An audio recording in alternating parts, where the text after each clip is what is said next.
สบายดีมื้อนี้เฮาสิพาไปฟัดข้าวเนาะสิไปเบิ่งวิธีฟัดข้าววิถีชีวิตบ้านนอกเนาะฟัดข้าวเป็นจังใด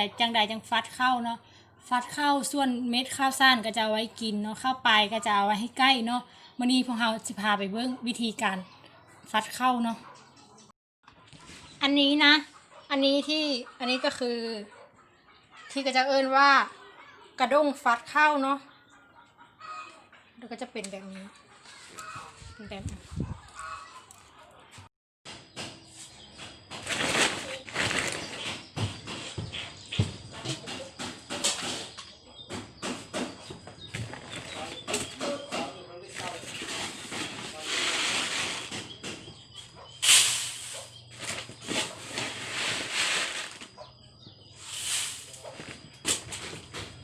ฟัดข้าว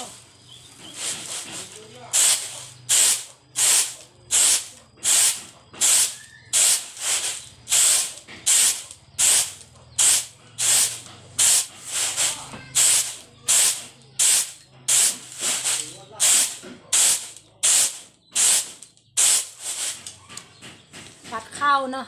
ส่วนอันนี้ก็จะให้ไว้ให้ใกล้กินข้าวอันที่มัน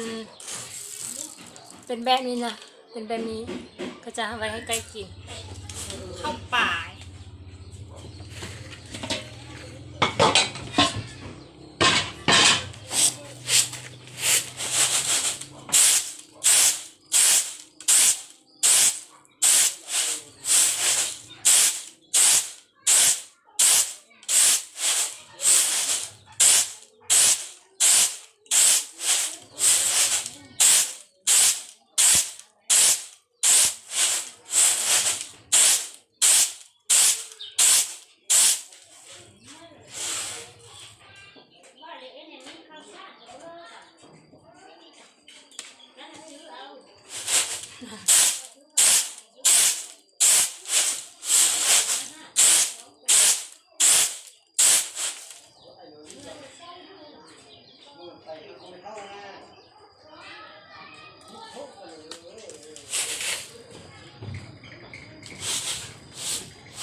อันนี้เขาวเปลือกไล่เนาะ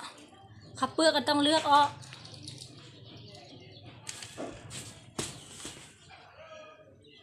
ข้าวเปลือกก็จะเลือกอ้อเนาะข้าวป่ายก็ไว้ให้ใกล้กินส่วนข้าวเม็ดง่ายก็ไว้ให้คนกิน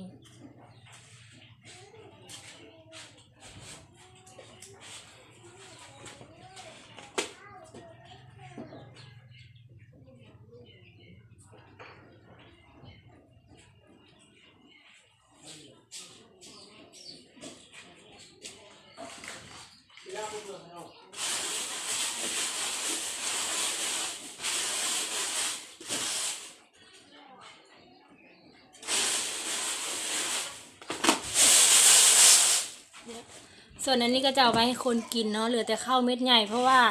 ข้าวเม็ดน้อยๆก็ต้องเอาไว้ให้ใกล้กินเนาะส่วนข้าวเปลือกก็เลือกอ้อเพราะว่าบ้านเฮามันเป็นหงซี่น้อยเนาะมันก็ต้องฟัดข้าวแก๊บอ้อมันก็เอาไว้คนกิน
อันนี้จะเป็นข้าวแบบนี้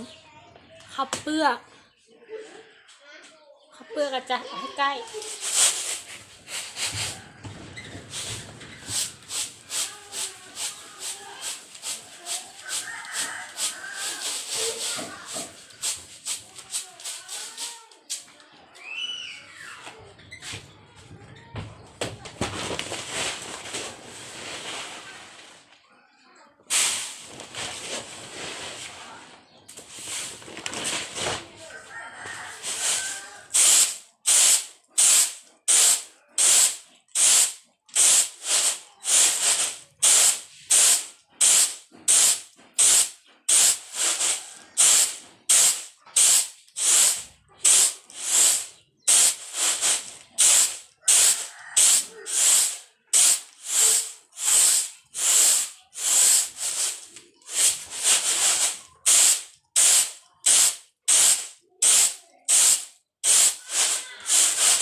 นี่คือวิถีชีวิตบ้านนอกบ้านนาแท้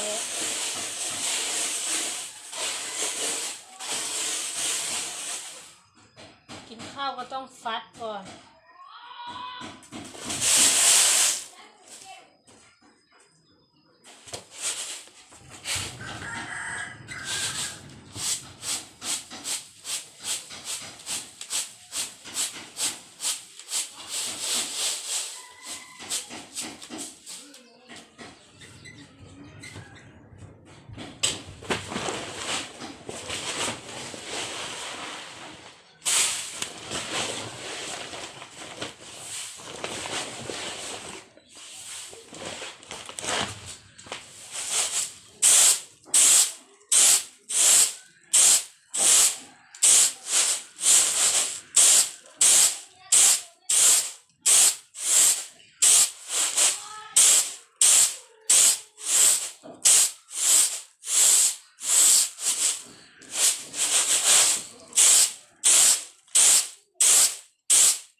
อันนี้เขาเปลือกลายเลยเนาะ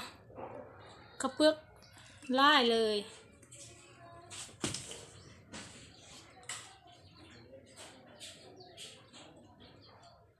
เขาเปลือกลายก็จะเก็บออกเนาะเอาแต่ข้าวสาร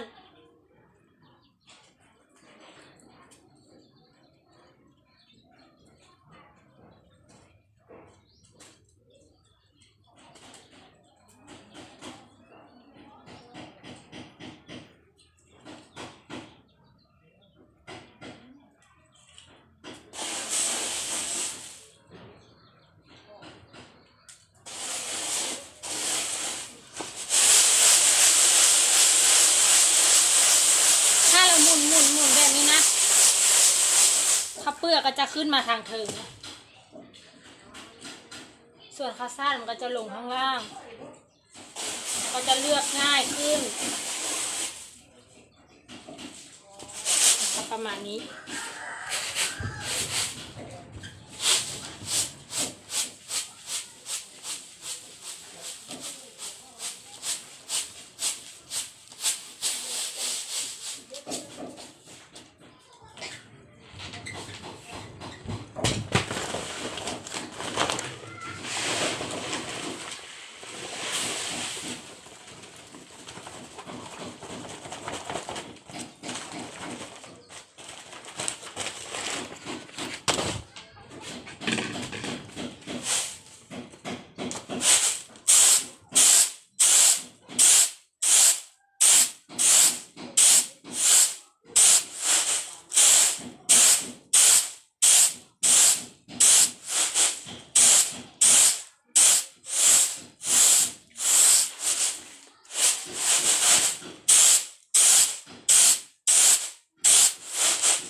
นี่เนาะก็จะเป็นประมาณนี้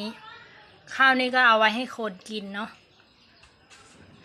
ส่วนอันนี้ก็เอาไว้ให้ไก่ไว้เลี้ยงไก่ต่อข้าวเม็ดน้อยแล้วก็ข้าวเปลือก